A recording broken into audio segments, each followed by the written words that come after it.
Now, on this poor old car, the brake light, fuse, and relays are gone. I can't get the right kind of shop light up in here so that you can see it any better. And since I'm doing all of this with my cell phone, I don't know what that's going to look like either. So what happens to a bunch of these old Hondas is there's a plastic button just like that goes in that hole. I buy them by the pack from the dealership, and they snap into that hole, and that lets your switch go into a on-off position. There's a bunch of old Hondas just like this in the wrecking yard because that button has rotted and fell out in the floorboard. They turn yellow, and the brake lights stay on all the time, run the battery down.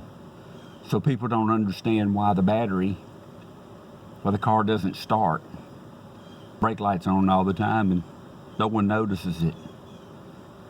So they replace the starter, they replace the alternator, they replace the batteries, then they end up junking the car out.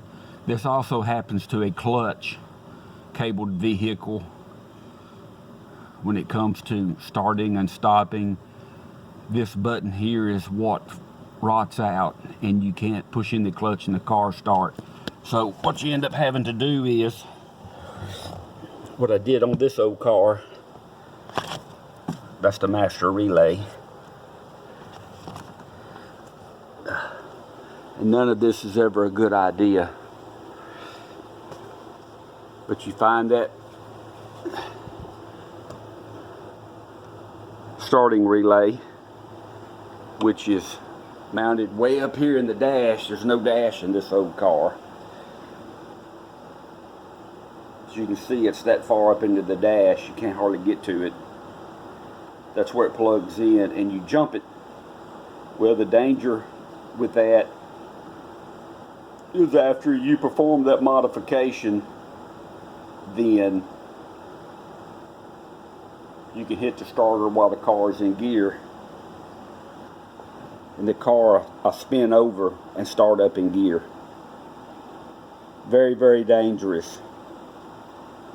Of course, at the same time, you know, you can put the car in gear and hit the starter button and it'll pull itself around to somewhere.